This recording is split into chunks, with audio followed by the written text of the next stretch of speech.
Well, it finally came true. NASCAR has actually found a fourth manufacturer. Today it was announced that Dodge will re-enter NASCAR in 2026 with the Ram brand in the Craftsman Truck Series. On top of that, in the press conference, it was stated that there is an intention to rejoin the Cup Series with Dodge in the near future.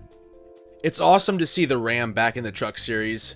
As Dodge was a part of it all the way back when the series began in 1995, it was an integral part of its growth into the 2000s, with the likes of team owner Jimmy Smith, Ted Musgrave, and Bobby Hamilton amongst others. Dodge is intertwined with NASCAR history with their long association with the Petties and iconic machines like the Dodge Charger Daytona back from the late 60s. However, there is a dark side to all of this. What should be a momentous occasion may not be what it seems. There's two factors that will play a role, the economic and the sporting side. Let's start off with the economic factors. Dodge and Ram are a part of the Stellantis umbrella of car brands. Formed in 2019 as a merger between Fiat Chrysler and the French PSA Group, Stellantis has been fraught with poor sales and a constant revolving door in their management structure. Stellantis reported a 70% drop in net profit in their 2024 fiscal year. Their big plan was to slow production to clear dealer lots and replace their old offerings with new EVs.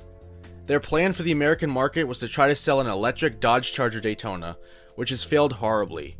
Those cars sit on vacant lots as buyers await internal combustion versions of the new Charger. Just recently, it has been reported that Stellantis is reviving the Hemi V8 as they move back from their EV push. This sort of thing highlights poor understanding of their key markets and their customer base. It's good to see them fix the problem that they created, but any good business leader would have known that making a good Hemi-powered Charger from the jump could have sold well instead of committing to EVs and then walking that decision back when it was made clear it wasn't going to work. Stellantis is not the most secure company financially, so you have to wonder if they return to Cup eventually and don't see a good return on investment, then who's to say they just won't pull the plug again? At least they're making their return to NASCAR in baby steps. Like Toyota's arrival in the top 3 series roughly 20 years ago, Stellantis is starting in trucks first before moving up. And it makes perfect sense too. Since the Truck Series run a spec engine formula, Dodge doesn't have to develop any engine.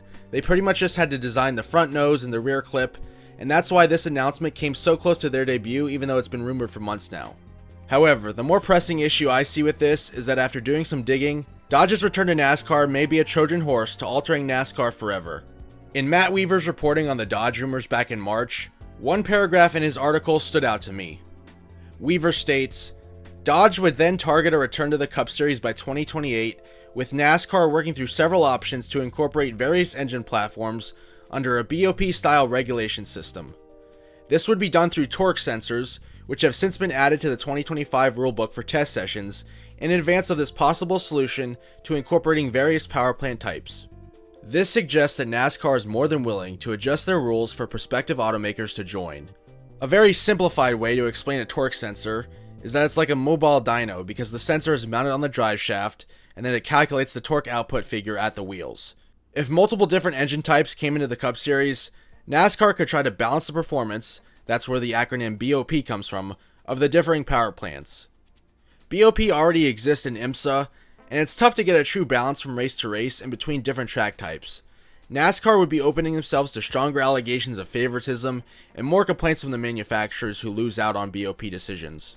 As I've talked about in several of my previous videos on other topics, the desire for equality in racing and legislating advantages certain teams have out of existence have often had the opposite effect in recent years. No one can really pass or race each other because everyone is more or less going the same speed, and the same teams run up front regardless of the track type. In stock car racing history, it hasn't always been like that.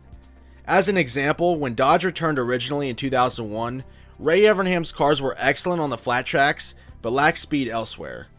Now this is the same era where DEI won every plate race, but struggled at other types of tracks. That variety has been stamped out, and I don't know if BOP or new engine types would ever fix this.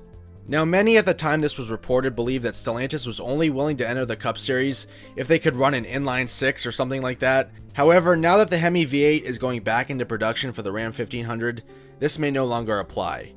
But Honda is still rumored to be interested in NASCAR, and they definitely run something other than a traditional V8. The next gen has been designed around this exact scenario, and it's been NASCAR's Hail Mary attempt at bringing new automakers into the sport. They've struck out on this ever since Dodge left after 2012. Now Dodge is more or less back, but the implications of their return might signal something else entirely for the future of NASCAR. Let me know what you think in the comments below. Thank you for watching, and I hope to see you in the next video.